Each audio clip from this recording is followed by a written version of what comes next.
جلیبیب جو شکل و صورت میں بہت زیادہ کالے کلوٹے تھے، وہ جلیبیب جن کی شکل و صورت جو لڑکی دیکھتی نکاح کا پیغام ٹھکرا دیتی اور نکاح کرنے سے منع کر دیتی۔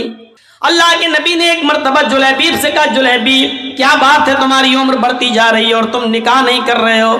جلیبیب نے اپنی بات بتائی کہ اللہ کے رسول ایسا ایسا معاملہ ہے، میں جس گھر میں پیغام بھیجتا ہوں، جب لڑکی میری شکل دیکھتی ہے تو نکاح کا انکار کر دیتی ہے۔ آپ نے کہا جاؤ فلاں فلاں مدینے کے فلاں فلاں گھر میں جاؤ، وہاں ایک بہت ہی خوبصورت ایک صحابی کی بیٹی رہتی ہے، اس صحابی سے کہنا کہ مجھے اللہ کے رسول نے بھیجا ہے اور میرا یہ لیٹر، میرا یہ خط اس کو دے دینا، میں اس میں تمہارے نکاح کی بات لکھ رہا ہوں۔ جلیبیب اللہ کے نبی صلی اللہ علیہ وسلم کا لکھوایا ہوا خط جلیبیب لے کر جاتے ہیں اور مدینے کے اس گھر میں پہنچتے ہیں جس گھر کے اندر ایک لڑکی ہے اور وہ بھی بہت خوبصورت انصاری بیٹی۔ جلیبیب نے اس کے گھر کا دروازہ کھٹکھٹایا، لڑکی کا باپ باہر نکلا، دروازہ کھولا، اس نے کہا ہاں بولو جلیبیب کیسے آنا ہوا؟ جلیبیب نے کہا السلام علیکم۔ صحابی نے کہا وعلیکم السلام۔ آنا کیسے ہوا؟ یہ لیٹر دیا جناب محمد رسول اللہ نے۔ صحابی نے جب وہ لیٹر پڑھا تو اس میں لکھا ہوا ہے حاضی رسالت من جانب محمد رسول اللہ صلی اللہ علیہ وسلم، یہ خط محمد رسول اللہ کی طرف سے دیا جا رہا ہے۔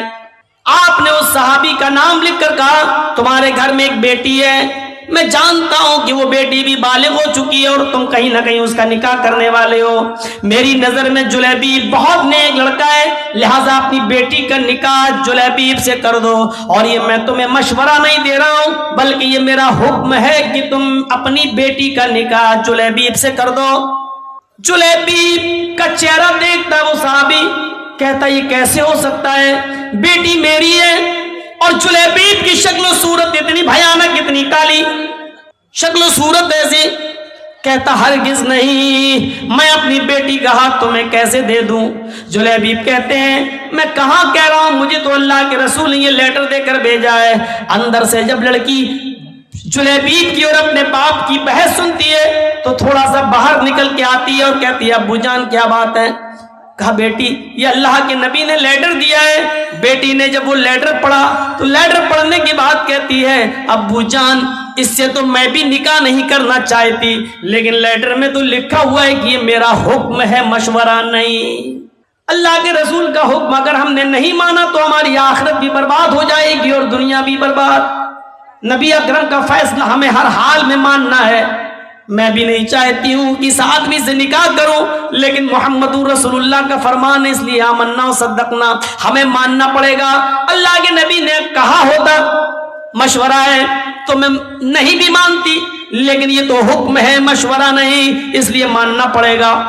باپ نے کہا بیٹی کیا بات کرتی ہو، ذرا اس کی شکل تو دیکھو، اس کا چہرہ تو دیکھو، اس آنے والے کو تو دیکھو، اس کی شکل کی طرف تو جاؤ۔ بیٹی جو جواب دیتی ہے اس کو اردو کے ایک شاعر نے یوں نقل کیا ہے کہ بیٹی بولتی ہے نہیں نہیں۔ کہا ابو نے بیٹی اس آنے والے کی طرف دیکھ، بیٹی کہتی ہے نہ آنے والے کو دیکھ، نہ جانے والے کو دیکھ، نہ آنے والے کو دیکھ، نہ جانے والے کو دیکھ، دیکھنا ہی ہے تو خط کے بھیجنے والے کو دیکھ۔ باپ نے کہا بیٹی مانا تیری بات صحیح ہے، لیکن ذرا اس کی شکل و صورت تو دیکھو، بیٹی تو کیسے اس کے ساتھ رہے گی؟ بیٹی کہتی ہے مانا کی شکل ہے اس کی بدصورت، مانا کی شکل ہے اس کی بدصورت اور جسم ہے اس کا ماند، مانا کی شکل ہے اس کی بدصورت اور جسم ہے اس کا ماند، مگر خط کا بھیجنے والا تو ہے 14ویں کا چاند۔ مجھے اس سے کیا مطلب، مجھے تو حکم رسول کی پابندی کرنا ہے، جناب محمد رسول اللہ کی بات ماننا ہے۔ پھر لڑکی کا باپ مجبور ہوتا ہے بیٹی اگر تو تیار ہے تو پھر میں بھی تیار ہوں، میں بھی اپنی آخرت برباد نہیں کرنا چاہتا۔ اور اس باپ نے اپنی بیٹی کا نکاح اللہ کے رسول کے بھیجے ہوئے اس قاصد حضرت جلیبیب سے اپنی بیٹی کا نکاح کر دیا۔ اس بیٹی کا بیان ہے کہ جلیبیب سے اللہ کے نبی نے مجھے جو نکاح کرایا ہے اس جلیبیب نے مجھے اتنا پیار دیا کہ میری زندگی ایک مثال بن گئی. جلیبیب کے ساتھ میرے نکاح میں اللہ نے وہ برکتیں رکھی تھی جس کا تصور ہم نہیں کر سکتے تھے. تو میرے پیارے ساتھیوں، حکم رسول دیکھو، شادی کے اندر آسانیاں پیدا کرو، اپنی بچیوں کے لیے بھی اور اپنے بیٹوں کی شادیوں میں بھی آسانیاں پیدا کرو. اللہ کے نبی نے فرمایا سب سے بابرکت نکاح وہ ہے جس کے اندر خرچہ سب سے کم ہو. حدیث دیکھ رہے ہیں؟ سب سے بابرکت نکاح وہ ہے، سب سے زیادہ برکت والا نکاح وہ ہے جس میں خرچہ سب سے کم ہو. اس کا الٹا مفہوم کیا ہوگا؟ آپ نے کبھی سوچا؟ اس کا الٹا مفہوم نکالو تو کیا ہوگا؟ سب سے زیادہ برکت والی شادی وہ ہے جس میں خرچہ سب سے کم ہو. تو اس کا مطلب کیا ہوا؟ جس شادی میں خرچہ جتنا زیادہ ہوگا اس شادی میں برکت اتنی ہی کم ہوگی. آج دیکھ لو، بڑے بڑے خرچ کرنے والے اور بڑے بڑے میرج ہال بک کرنے والے، لاکھوں روپے کا ڈیکوریشن کرانے والے، بڑے بڑے میرج ہال بک کرا کے اپنی بیٹیوں کی شادی کرنے اور بیٹوں کی شادی کرانے والوں کو آپ دیکھو گے شادیاں زیادہ دن ٹکتی نہیں ہیں، فوراً 1-2 سال کے بعد طلاقوں کی نوبتیں آ جاتی ہیں. کیوں؟ برکت کیوں نہیں ہو رہی ہے؟ وہ نکاح کا تصور ہی ختم ہو گیا ہے. اللہ کے نبی کے زمانے کا نکاح دیکھیے آپ تصور کریں گے ایسا نکاح؟ ایک عورت آئی اور اللہ کے نبی کے پاس آ کر بیٹھ گئی. اس کے نہ باپ تھے، نہ بھائی تھا، کوئی نہیں تھا، چچا کوئی نہیں تھا. اب وہ چاہتی تھی کہ میں اللہ کے رسول کی بیوی بن جاؤں، میرا نکاح اللہ کے رسول کے ساتھ ہو جائے. وہ آئی، اللہ کے رسول چند صحابہ کے ساتھ بیٹھے ہوئے تھے. تصور کیجئے آپ، دیکھیے ادھر. اللہ کے نبی کے پاس آئی اور بیٹھ گئی. اللہ کے نبی نے کہا کیوں، تم کیسے آئی ہو؟ تو کہتی ہے انی احب لک، اے اللہ کے رسول میں اپنے آپ کو ہبہ کر رہی ہوں، یعنی میں آپ کے ساتھ نکاح کرنا چاہتی ہوں. اللہ کے نبی خاموش رہے. اس نے دوبارہ کہا، آپ پھر خاموش رہے. اس نے تیسری بار کہا اللہ کے رسول میں آپ سے شادی کے لیے آئی ہوں، نکاح کرنا چاہتی ہوں. تو صحابی بیٹھے ہوئے تھے بغل میں، کہتے ہیں اللہ کے رسول یہ عورت 3 بار کہہ چکی میں آپ سے نکاح کرنا چاہتی ہوں، آپ کچھ بول ہی نہیں رہے. ارے کرنا ہو تو کریے، نہیں کرنا ہو تو جواب دے دیجئے. آپ نے کہا کہ نہیں میں تو نہیں کر سکتا، میری کافی ہے، اب مجھے ضرورت نہیں ہے کسی اور بیوی کی، اب میں شادی نہیں کر سکتا. تو جھٹ سے وہ صحابی جو بیٹھے تھے کہنے لگے اللہ کے رسول آپ کو ضرورت نہیں ہے لیکن مجھے تو ضرورت ہے، اگر آپ نہیں کر سکتے تو میرے ساتھ کر دیجئے. وہیں بیٹھے. تصور دیکھیے، پہلے وہ آپ سے کرنا چاہتی، آپ نہیں میں تو نہیں کر سکتا، تو پھر میرے ساتھ کرا دیجئے. تو اللہ کے رسول نے اس عورت سے پوچھا دیکھو میں تو نہیں کر سکتا، یہ تم سے کرنا چاہتے ہیں، تم بھی ایک نظر ان کو دیکھ لو، اگر یہ پسند ہو تو تم ان کے ساتھ کر سکتی ہو اگر تمہیں ضرورت ہے. تو وہ کیا کہتی ہے، آئی تو تھی آپ کے لیے، لیکن اگر آپ نہیں کر رہے ہیں تو کوئی بات نہیں، زبردستی تھوڑی ہوتی ہے شادی. اگر آپ نہیں کر رہے ہیں تو کوئی بات نہیں، مجھے تو گھر بسانا ہے، اس کے ساتھ ہی میں کر لوں، آپ کر سکتے ہیں اس کے ساتھ میرا. اللہ کے رسول نے کہا یہ عورت تیار ہو گئی اس کے ساتھ شادی کرنے کے لیے. تو آپ نے اس عورت سے نہیں پوچھا تیرے باپ ہیں کہ نہیں، لڑکے کو کیا دیں گے، کپڑا کتنا دیں گے، سونا کتنا ملے گا، ساڑی کتنی ملے گی، چادر کتنی ملے گی. آپ نے یہ سوال لڑکی سے نہیں کیا، عورت سے نہیں کیا.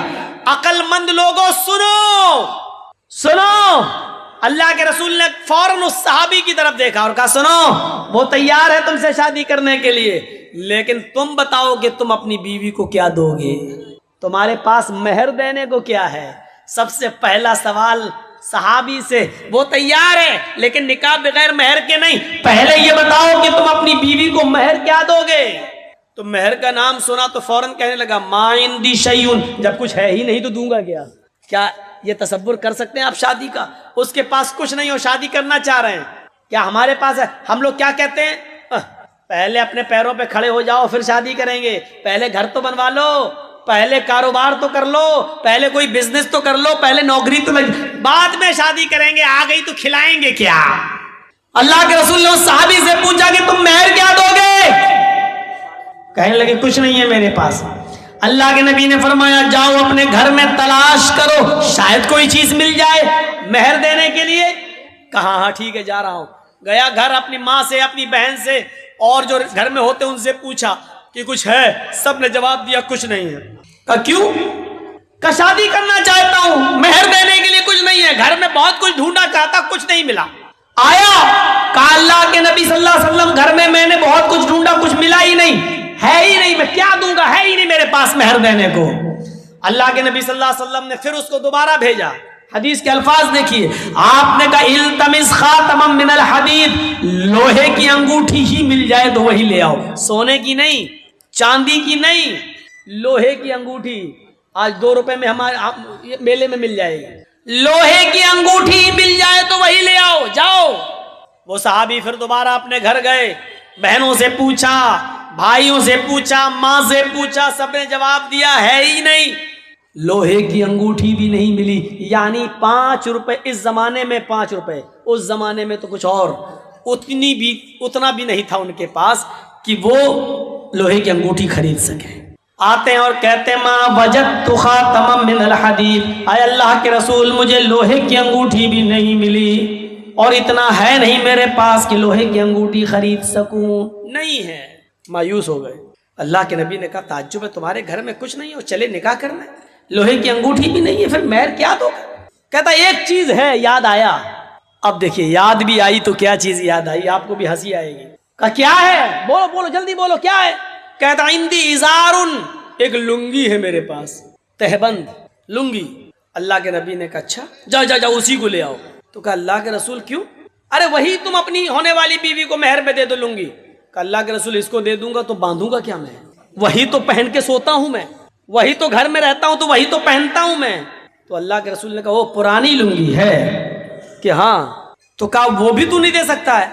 کہا وہی ایک تو ہے جو پہن کے سوتا ہوں میں, اور کچھ نہیں ہے میرے پاس. تو کہا وہ بھی نہیں دے سکتا؟ کہا آدھی دے دوں گا, اس کو پھاڑ دیتا ہوں, آدھی دے دیتا ہوں. تو اللہ کے رسول نے کہا پھر آدھی اس کے کس کام کی ہے؟ جب تو لنگی کو آدھا کر دے گا, 2 ٹکڑوں میں بانٹ دے گا اور آدھا اس کو دے گا, تو آدھے اس کی کوئی کام کی نہیں رہے گی, اور پھر آدھی تیرے پاس رہے گی وہ بھی کسی کام کی نہیں رہے گی, پھر تو باندھ بھی نہیں پائے گا. ارے دینا تو پوری دے. اس نے کہا اللہ کے رسول آدھی میرے پہننے کے کام نہیں آئے گی, لیکن بچھا کے بیٹھنے کے کام تو آ جائے گی. نہیں نہیں پوری تو نہیں دوں گا, چاہے نکاح ہو یا نہ ہو, میرا پوری نہیں دے سکتا. اوف, اتنا بھی نہیں. اور نکاح تصور کیجئے آپ, ہمارے زمانے میں ہو سکتا ہے کچھ نہ ہو نکاح؟ بنتے ہیں ہم اپنے آپ کو اہل حدیث, بنتے ہم اپنے آپ کو مسلمان, بنتے ہم اپنے آپ کو محمد رسول اللہ کے ماننے والے. اور محمد رسول اللہ کی یہ شادی جو آپ کروا رہے ہیں ایک صحابی کے ساتھ, تصور کیجئے ہمارے سماج میں نہیں ہے. کہ اللہ کے رسول ایک لنگی ہے آدھی دے سکتا ہوں, آپ نے کہا آدھی نہ تیرے کام کی نہ اس کے کام کی. بولا پوری نہیں دے سکتا. مایوس ہو گیا, بیٹھ گیا, جانے لگا. آپ نے کہا کہاں جا رہے ہو؟ جا رہا ہوں کھیتی کروں گا, کچھ باڑی کروں گا, کھیتی باڑی کروں گا, جا رہا ہوں, ہل چلاؤں گا, کھیت جوتوں گا, کام کروں گا, محنت کروں گا, کیا کروں گا یہاں. بڑے مشکل سے سوچا تھا کہ آئی ہے پریشان, اس سے شادی ہو جائے گی, جب مہر میں اٹک گیا میں. تو آپ نے کہا ادھر آؤ, اگر تیرے لیے محمد رسول اللہ کی شریعت نے بھی کوئی راستہ نہ نکالا تو کون راستہ نکالے گا؟ پھر تیرے لیے کون سا مذہب راستہ نکالے گا؟ پھر کون سا دین تیرے لیے راستہ نکالے گا؟ کیا کسی کے پاس کچھ بھی نہ ہو تو کیا اس کو شادی کرنے کا حق نہیں ہے؟ کیا اس کو اپنی پاکیزگی کے ساتھ زندگی گزارنے کا حق نہیں ہے؟ بیٹھو. بیٹھ گیا. آپ نے کہا یہ بتاؤ تمہیں قرآن کتنا یاد ہے؟ اور سنو مسلمانوں, چادر نہیں ہے, لوہے کی انگوٹھی نہیں ہے, کپڑا نہیں ہے, کرتا نہیں ہے, پیجامہ نہیں ہے, پورے گھر کا سرمایہ میں ایک لنگی ہے, وہ بھی پرانی, اور وہ بھی پوری کی پوری دینے کے لیے تیار نہیں ہے. سونا نہیں, چاندی نہیں, کپڑا نہیں, دولت نہیں, ان سب چیزوں سے وہ دور تھا. لیکن جب اللہ کے نبی نے اس سے پوچھا کہ تمہیں قرآن کتنا یاد ہے بتاؤ, تو جھٹ سے بولا اے اللہ کے نبی قرآن میں ہمیں سورہ ملک یاد ہے, سورہ حشر یاد ہے, سورہ نبا یاد ہے, سورہ حاقہ یاد ہے, سورہ جمعہ یاد ہے, سورہ منافقون یاد ہے, سورہ قیامہ یاد ہے. آپ نے کہا کہ تمہیں اتنی صورتیں منہ زبانی یاد ہے؟ فرمایا کہا پھر بھی کہہ رہے ہو کہ میرے پاس کچھ نہیں ہے. تمہیں یہ صورتیں یاد ہیں؟ کہاں. کیا تم یہ صورتیں اپنی ہونے والی بیوی کو سکھا دو گے؟ کیا اس کو بھی یاد کرا دو گے؟ کہا ہاں, اس میں کیا بڑی بات ہے, جو ہمیں یاد ہے وہ اس کو بھی یاد کرا دوں گا. آپ نے فوراً اس عورت سے کہا اے اللہ کی بندی, تیرے ہونے والے شوہر کے پاس مال نہیں ہے, سونا نہیں ہے, چاندی نہیں ہے, انگوٹھی نہیں ہے, کپڑا نہیں ہے, ساڑی نہیں ہے, زیورات نہیں ہے تجھے دینے کے لیے, لیکن ہاں اس کے پاس قرآن کی صورتیں جو تجھے یاد کرا سکتا ہے. کیا میں انہی قرآن کی صورتوں کو مہر بنا دوں اور یہ مہر تو قبول کر لے؟ یہی صورت تیرا پتی تجھے یہ صورتیں یاد کرا دے اور تو اسی کو اپنا مہر مان لے، کیا یہ ممکن ہے؟ کیا تو ایسا کر سکتی ہے؟ کیا مہر میں تو ان صورتوں کو لے سکتی ہے؟ چیخ پڑی، اے اللہ کے نبی بس کیجئے، بس کیجئے۔ جس عورت کی نکاح میں قرآن کی صورتیں مہر بن جائیں، جس عورت کی نکاح میں قرآن کی آیتیں، قرآن کی صورتیں مہر بن جائیں، اس سے زیادہ بابرکت نکاح کس کا ہو سکتا ہے؟ اس سے زیادہ خیر و برکت والا نکاح کس کا ہو سکتا ہے؟ پھر اللہ کے نبی صلی اللہ علیہ وسلم نے کھڑے ہو کر نکاح پڑھا دیا اور اس عورت کو خود قاضی بن گئے، اور اس کے چونکہ باپ نہیں تھے، ماں نہیں تھی، چچا نہیں، بھائی نہیں، کوئی نہیں تھا، تو خود اللہ کے نبی صلی اللہ علیہ وسلم اس کے ولی و سرپرست بن گئے۔ جس کا کوئی نہ ہو تو قاضی ولی بن سکتا ہے، نکاح پڑھانے والا ولی بن سکتا ہے۔ پھر اللہ کے نبی صلی اللہ علیہ وسلم اس کے ولی بن گئے، اس کے سرپرست بن گئے، اور آپ نے اس عورت کا نکاح اسی جگہ پر کر دیا ہے۔ نہ باراتیوں کا پتہ تھا، نہ ہاتھ میں مہندی لگائی گئی ہے، نہ ہلدی ملی گئی ہے، نہ اوڑنا ملا گیا ہے، نہ لڑکی والے لڑکے دیکھنے آئے ہیں، نہ لڑکے والے لڑکی دیکھنے، نہ چوروں کا پتہ، نہ ڈاکوؤں کا پتہ، نہ جہیز کا پتہ۔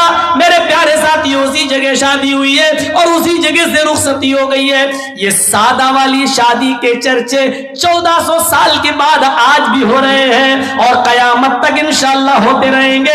تمہاری شادیاں اتنی مہنگی کہ شیطان بھی پناہ مانگے۔ بتائیے اس کے چرچے کتنے دن ہوتے ہیں؟ زیادہ سے زیادہ 1 مہینہ، 2 مہینہ، 1 سال۔ پھر طلاق کی نوبت آ جاتی ہے تو یہ ہوتا ہے کتنا خرچ کیا تھا، دیکھو آخر کیا ہوا ہے اس شادی کا حال۔ میرے بھائیوں، اتنی سنجیدگی کے ساتھ کی گئی شادی کے چرچے 1400 سال کے بعد ہو رہے ہیں اور قیامت کی صبح تک ہوتے رہیں گے، کیونکہ ہمیشہ سادگی کے چرچے ہوتے ہیں، ہمیشہ سادگی مثال بنتی ہے، ہمیشہ سمپلٹی مثال آئیڈیل بنتی ہے۔ میرے بھائیوں، شہرت اور ریا نمود میرے بھائیوں آئیڈیل نہیں بنتی ہے۔ نکاح آسان کرو، نکاح آسان کرو۔ یہ آسان شادیاں تھیں، ہیرو ہونڈا، یاما، اور آج کل کون کون سی چلنے لگی، اپاچے۔ ہم تو چلانا بھی نہیں جانتے، اس لیے ہمیں تو گاڑیوں کے بس 3-4 ہی کے نام یاد ہیں۔ یہ سب گاڑیاں آج چل رہی ہیں اور مانگ رہے ہیں، اور پھر اس گاڑی پہ بیٹھ کے ایسے جاتا داماد، شرم بھی نہیں آتی ہے اس بھیک میں ملی ہوئی گاڑی پر بیٹھنے میں، اور انٹرنیشنل فقیر بنا بیٹھ کے چلا رہا، پھر بھی شرم نہیں آ رہی۔ کیسے تیرا ضمیر کیسے گوارا کر لیتا ہے اس گاڑی پر بیٹھنے پر؟ تیرا دل کیسے برداشت کر لیتا ہے سسر کی طرف سے بھیک میں ملی ہوئی اس گاڑی پر بیٹھنے پر؟ مولانا جرجیز بھگو بھگو کے مار رہے ہیں، کیسے ضمیر گوارا کر لیتا ہے؟ اب ہاں یار، ارے گاڑی کب لی نہیں ملی ہے، کس شادی میں ملی، شادی میں فخر سے کہہ رہا ہے۔ ابے یہ بول بھیک میں ملی ہے، یہ کیوں کہتا ہے شادی میں ملی ہے، یہ کیوں کہتا ہے جہیز میں ملی ہے، یہ کیوں نہیں بولتا ہے مجھے میرے سسر نے انٹرنیشنل بھکاری سمجھ کے بھیک میں دی ہے؟ صحیح جملہ یہ ہے، یہ بولنا چاہیے تھا۔ سچ بولنے میں شرم آتی ہے، سچائی کڑوی ہوتی ہے نا، یہ بولو، سب سے زیادہ سٹیک جملہ یہی ہے۔ آپ ہنسیے مت، کتنے مولوی بھی اسی میں ننگے ہیں، ہم جیسے بہت سے مولوی بھی اسی فہرست میں آتے ہیں، وہ بھی موٹر سائیکل مانگتے ہیں۔ ہم انٹرنیشنل فقیر سب کو بول رہے ہیں، جس نے مانگی ہے اور جس کو ملی اس کو بول رہے ہیں، سب تحفے میں ملی۔ کیا نام دیا جاتا ہے شادی میں؟ لڑکی کے باپ نے لڑکے کو تحفے میں دی ہے، بس آپ تو پھر پولیس والوں کو ہم جو 100-200 روپے دے دیتے ہیں ٹرک آگے بڑھانے کے لیے، پھر اس کو رشوت کیوں کہتے ہو؟ اس کو بھی کہو کہ پولیس کو ہم نے تحفہ دیا ہے اور ہمارا ٹرک چھوڑ دیا ہے۔ پھر نام بدل دینے سے میں نے پہلے کا حیثیت نہیں بدل جاتی ہے۔ بھیک کا نام تحفہ رکھ دو تو وہ بھیک ہی رہے گی، تحفہ نہیں ہو جائے گا۔ رشوت کا نام تحفہ رکھ دو، رشوت ہی رہے گی، تحفہ نہیں ہو جائے گا۔ شراب کا نام دوا رکھ دینے سے دوا نہیں ہو جائے گی، وہ شراب ہی رہے گی۔ یاد رکھیے گا، حیثیتیں نہیں بدلتی ہیں، حیثیتیں۔ ہمیں اس بات کو سوچنا پڑے گا، اس بات پر غور کرنا پڑے گا۔ اس لیے پھر کہتا ہوں میرے بھائیوں، شادیوں کے اندر آسانیاں پیدا کرو، آسانیاں۔ یہ سماج کے سدھارنے کے لیے بہت ضروری ہے، ورنہ دیکھ لو جہیز کی وجہ سے کتنی لڑکیاں ماری گئی، کتنی لڑکیاں بیچی گئی، کتنی لڑکیاں نیلام ہوئی۔ میں اس طرف نہیں جانا چاہتا ہوں، اس طرف جائیں گے تو رات بیتے گی اور اس کے علاوہ کچھ نہیں۔ میرے پیارے ساتھیوں، آپ ان پرانی داستانوں کو بھی پڑھیے، ان داستانوں کو بھی پڑھیے، ان داستانوں کو بھی پڑھیے اور سنیے۔ تو اب آئیے تیسری طرف، آیت کی طرف. 2 آیتیں میں نے پڑھی. پہلی وَلَقَدْ كَرَّمْنَا بَنِي آدم اور دوسری یا ایھا الناس اِنَّا خَلَقْنَاكُم مِّن ذَكَرٍ وَأُنثىٰ. ہم نے ساری انسانیت کو ایک ہی ماں ایک ہی باپ سے پیدا کیا, ایک ہی مرد سے ایک ہی عورت سے پیدا کیا. تمہارا باپ ایک ہے, تمہاری ماں ایک ہے, کوئی چھوٹا نہیں ہے کوئی بڑا نہیں ہے. کلکم من آدم وآدم من تراب. تم سب آدم کی بیٹی اور آدم مٹی سے بنے تھے, تم سب مٹی کی اولاد ہو, مٹی کے ہو. غور کیجئے, اس جملے نے سب کو کھدیڑ کر رکھ دیا ہے. تم بادشاہ ہو پھر بھی مٹی سے, ہم فقیر ہیں پھر بھی مٹی سے. ہماری اور تمہاری پیدائش میں فرق نہیں ہے, تم بھی مٹی سے بنے ہو ہم بھی مٹی سے. تم بادشاہ ہو ہم فقیر ہیں, لیکن تمہارا باپ بھی آدم اور ہمارا باپ بھی آدم, تمہاری ماں بھی حوا اور ہماری ماں بھی حوا. اس جملے نے بادشاہ کو نیچے لا کر کھڑا کر دیا اور ایک غریب کو ہمت دی کہ ہم بھی بادشاہ کے مقابلے میں اس کے بھائی ہیں. میرے بھائیوں, فقیر کو غریب کو بادشاہ کے مقابلے میں لانے والا اگر کوئی جملہ ہے تو یہی جملہ کلکم من آدم و آدم من تراب. تم سب آدم کے بیٹے, تم سب کلکم من آدم, تم سب آدم کی اولاد ہو. وہ آدم من تراب, اور آدم مٹی سے پیدا ہوئے تھے, لہذا تم سب مٹی سے پیدا ہوئے ہو. میرے بھائیوں, اس جملے نے فقیر کو بادشاہ کے صف میں لا کر کھڑا کر دیا اور بادشاہ کو بھی سوچنے پر مجبور کر دیا کہ میں فقیر سے افضل نہیں ہوں. اور یہی وجہ ہے کہ بادشاہ اپنے دربار میں اونچی کرسی پر بیٹھ سکتا ہے. مولوی جرجیس جلسے پہ آئے گا تو اسٹیج لگائے گا, اسٹیج پر بھی کرسی لگے گی, ہم اسٹیج پر کرسی پر بیٹھ سکتے ہیں. لیکن جب مسجد میں جائیں گے تو آپ کے صف میں ہی ہمیں بیٹھنا پڑے گا. نہ ہم بڑے ہوں گے نہ چھوٹے ہوں گے. اگر دیر سے گئے تو ہمیں پیچھے جگہ ملے گی. مولوی جرجیس کو یہ پاور نہیں ہے کہ آگے صف سے کسی آدمی کو ہٹا کر پیچھے کر دے اور خود آگے بیٹھ جائے. شریعت مولوی جرجیس کو اس بات کی اجازت نہیں دیتی ہے. اپنے اپنے گھروں میں تم بڑے بن سکتے ہو, بنو. میرے گھر میں آنا ہے تو برابر کی حیثیت سے آنا ہے. بادشاہ اور فقیر کو ایک ہی صف میں بیٹھنا ہے. اگر فقیر پہلے آیا ہے تو اگلی صف میں وہ بیٹھے گا, اور بادشاہ بعد میں آیا ہے تو پچھلی صف میں وہ رہے گا.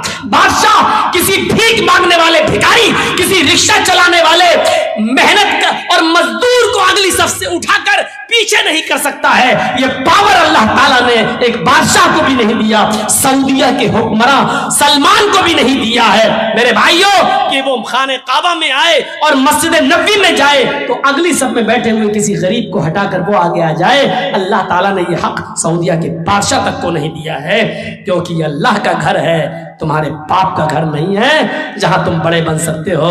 یہ اسٹیج نہیں ہے جہاں مولوی جرجیس کرسی پہ بیٹھ سکتا ہے. یہ میرا گھر ہے, میرے گھر میں آؤ گے تو برابر کی حیثیت سے آؤ گے. اور جب نماز پڑھو گے تو اپنے بغل سے کسی مزدور کو ہٹا نہیں سکتے. صاحب رکشہ چلانے والا میرے بغل میں, یہ ہٹ, چل تو ادھر جا, اے بھائی ادھر آؤ, تم اچھا بزنس کرتے, ادھر آؤ, چل بیٹھ, تیرے کپڑے پرانے, بھگ ادھر چل. آپ نہیں ہٹا سکتے ہو, نہیں, تمہیں اسی کے بغل میں کھڑا ہونا ہے. اللہ اکبر کہے گا امام, اور تمہیں بھی اللہ اکبر کہہ کر ہاتھ باندھنا ہے. امام کہے گا اللہ اکبر, تمہیں رکوع میں جانا, اس کو بھی رکوع میں جانا ہے. سجدے میں بھی تمہیں اس کے ساتھ سجدے میں جانا ہے. یہیں پر وہ منظر نظر آئے گا, ایک ہی صف میں کھڑے ہو گئے محمود و ایاز, ایک ہی صف میں کھڑے ہو گئے محمود و ایاز. نہ کوئی بندہ رہا نہ کوئی بندہ نواز. میرے بھائیوں, یہ اسلام کی پوتر شکشا ہے, یہ اسلام کی پاکیزہ تعلیم ہے کہ تم سب ایک ہی باپ کی اور ایک ہی ماں کی اولاد ہو. ڈاکٹر بھیم راؤ امبیڈکر نے جب یہ پڑھا کہ برہما نے اپنے منہ سے برہمن کو پیدا کیا اور پیروں سے شودر کو, تو ڈاکٹر امبیڈکر چونکہ ہریجن تھے, نیچی ذاتی کے تھے, شودر تھے, ان کو یہ تعلیم پسند نہیں آئی. انہوں نے ہندو دھرم کو طلاق دے دیا, اسلام قبول کر لیا.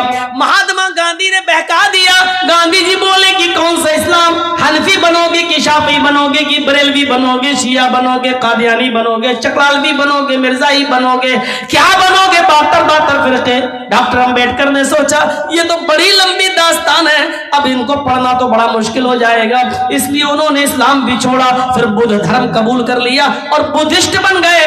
میرے بھائیوں, ذرا غور کرو کہ ہندو دھرم کو لوگوں نے اسی لیے چھوڑا تھا, ڈاکٹر امبیڈکر نے اسی لیے چھوڑا تھا کیونکہ اس میں ذات پات ہے, اونچ نیچ ہے. لیکن یہاں کوئی اونچ نیچ نہیں دیکھی گئی ہے, یہاں اونچ نیچ کا کوئی تصور بھی نہیں پایا گیا.